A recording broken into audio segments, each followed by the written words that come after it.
ఓం నమో వెంకటేశాయ. అందరికీ నమస్తే అండి. Welcome to my channel Tirumala talks. నేను మీ లక్ష్మీ పూజిత.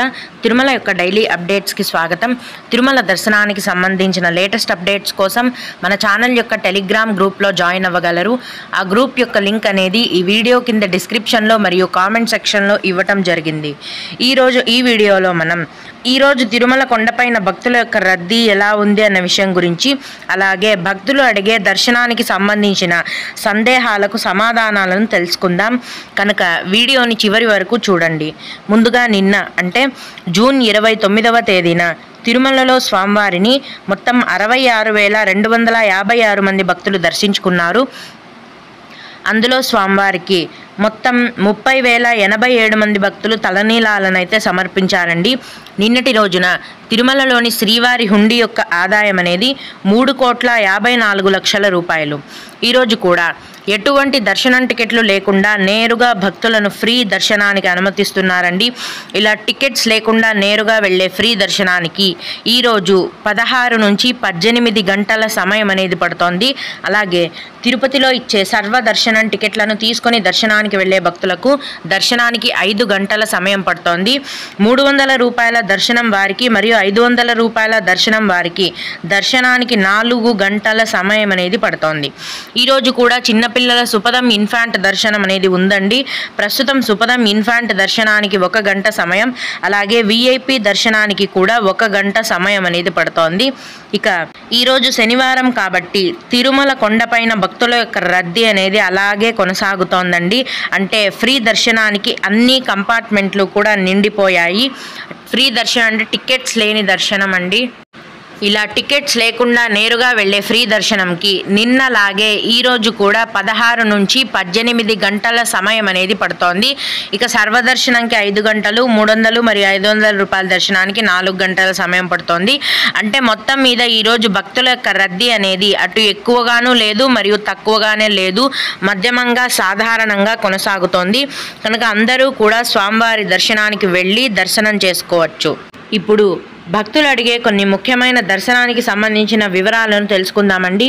ఇవి అడిగిన వారికే కాకుండా దర్శనానికి వెళ్ళే ప్రతి ఒక్కరికి కూడా ఉపయోగపడతాయి. ఒక భక్తుడు ఎస్ఎస్డి టోకెన్స్ పొందాలంటే రాత్రి నుండి క్యూ లైన్లో వెయిట్ చేయాలా? ఫ్యామిలీతో వచ్చే వాళ్ళు ఎలా చేయాలి?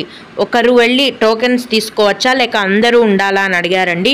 అవునండి, సర్వదర్శనం టికెట్లు కావాలంటే సర్వదర్శనం టికెట్స్ ఇచ్చే క్యూ లైన్లో మీరు ముందు రోజు రాత్రి నుంచి ఉండాలి. క్యూ లైన్లో ఖచ్చితంగా ముందు రోజు రాత్రి నుంచి ఉంటేనే మీకు టికెట్స్ అనేవి దొరికే అవకాశం ఉంటుంది. ఎంతమందికి ఎస్ఎస్డి టోకెన్స్ కావాలో అంతమంది క్యూ లైన్లో నిలబడాలండి. ఎందుకంటే ఎవరి టికెట్ వారికి మాత్రమే ఇస్తారు. అలాగే ఎంతమంది సర్వదర్శనం టికెట్స్ కోసం వెళ్తున్నారో వారి యొక్క ఆధార్ కార్డులు ఒరిజినల్ కానీ జిరాక్స్ కానీ ఖచ్చితంగా తీసుకెళ్ళాలి. ఎందుకంటే మీ యొక్క ఆధార్ని స్కాన్ చేసి దర్శనం టికెట్లు అనేవి కేటాయిస్తారు. ఎవరి సర్వదర్శన టికెట్ వారికే ఇస్తారండి. కాబట్టి మీకు 12 ఏళ్ల లోపు వయస్సు ఉన్న పిల్లలు ఉంటే వాళ్ళకి దర్శనం టికెట్ అవసరం లేకుండానే సర్వదర్శనంకి తీసుకొని వెళ్ళొచ్చు. మిగతా కుటుంబ సభ్యులందరూ కూడా ఎవరి టికెట్ వారే తీసుకొని క్యూ లైన్లో ఉండాల్సి ఉంటుంది. అలాగే ఇంకొకరు, మేడం మాకు 15 నెలల బాబు మరియు 4 ఏళ్ల బాబు ఉన్నాడు, మాకు దర్శనం ఎలా అని అడిగారండి. మామూలుగా 12 నెలల లోపు వయస్సు ఉన్న చిన్నపిల్లలు ఉన్నట్లయితే కనుక, అంటే 1 సంవత్సరం లోపు వయస్సు ఉన్న చిన్నపిల్లలు ఉన్నట్లయితే వారికి వారి కుటుంబానికి సుపదం అనే స్పెషల్ క్యూ లైన్ నుంచి దర్శనం ఉంటుందండి. కానీ మీకు 15 నెలల బాబు మరియు 4 ఏళ్ల బాబు ఉన్నారు కదా, మీకు ప్రస్తుతం సర్వదర్శనం మాత్రమే అందుబాటులో ఉందండి. తిరుపతిలో సర్వదర్శనం టికెట్లను ఇస్తారు. మీ పిల్లలిద్దరికీ దర్శనం టికెట్లు తీసుకోని అవసరం లేదండి. మీతో పాటు డైరెక్ట్గా దర్శనానికి తీసుకొని వెళ్ళొచ్చు. మీరు మాత్రం సర్వదర్శనం టికెట్లు తీసుకొని స్వామివారిని దర్శనం చేసుకోవచ్చు. ఇంకొకరు, భూదేవి కాంప్లెక్స్లో దర్శనం టికెట్స్ ఇస్తున్నారా లేదంటే శ్రీనివాసం విష్ణు నివాసంలో కూడా ఎస్ఎస్డి టోకెన్స్ ఇస్తారా అని అడిగారండి. తిరుపతిలోని శ్రీనివాసం, విష్ణు నివాసం మరియు అలిపిరి భూదేవి కాంప్లెక్స్లో ప్రతిరోజు ఉచిత సర్వదర్శనం టికెట్లను తెల్లవారుజామున 2 గంటల నుంచి కేటాయిస్తారండి. ముందు రోజు రాత్రి నుంచి క్యూ లైన్లో ఉంటేనే మీకు దర్శనం టికెట్లు అనేవి దొరికే అవకాశం ఉంటుంది. మీ యొక్క ఆధార్ కార్డ్ ద్వారా ఈ దర్శనం టికెట్లను మీరు పొందగలరు. తెల్లవారుజామున 2 గంటల నుంచి ఈ టికెట్ సీట్లను కేటాయించడం మొదలు పెట్టగానే భక్తుల యొక్క రద్దీని బట్టి 2 లేదా 3 గంటల్లోపే అంటే ఉదయం 5-5:30 కల్లా దర్శనం టికెట్లు అన్నీ కూడా ఫుల్ అయిపోతాయి. భక్తులు ఈ విషయాన్ని గమనించి దర్శనం టికెట్లను తీసుకొని స్వామివారిని దర్శించుకోవాల్సిందిగా మనవి. అలాగే రూమ్స్ బుకింగ్ ఎలా చేసుకోవాలి అని అడిగారండి. ఆన్లైన్లో అయితే ఆన్లైన్లో ఏవైనా దర్శనం టికెట్లు బుక్ చేసుకొని ఉంటేనే ఆన్లైన్లో తిరుమల కొండ రూమ్స్ అనేవి బుక్ అవుతాయి.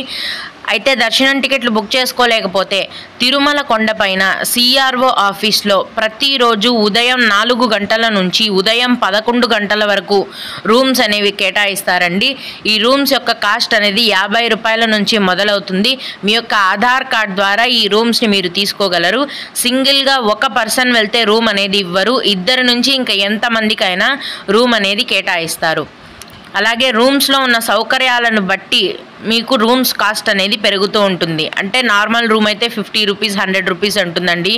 ఒకవేళ ఏసీ రూమ్ అయితే 1500 రూపీస్ ఉంటుంది. ఈ విధంగా అన్నమాట. ఓం నమో వెంకటేశాయ. మీకు కూడా ఇలా ఏవైనా సందేహాలు ఉంటే ఈ వీడియో కింద కామెంట్ సెక్షన్లో తెలియజేయగలరు. నేను వాటికి ఖచ్చితంగా రిప్లై ఇవ్వడానికి ప్రయత్నిస్తాను. ఇవి ఇవాల్టి తిరుమల అప్డేట్స్. ఇలాంటి మరిన్ని వీడియోల కోసం నా ఛానల్ని సబ్స్క్రైబ్ చేసుకోండి. ఈ వీడియోని లైక్ చేసి షేర్ చేయగలరు. ఓం నమో వెంకటేశాయ.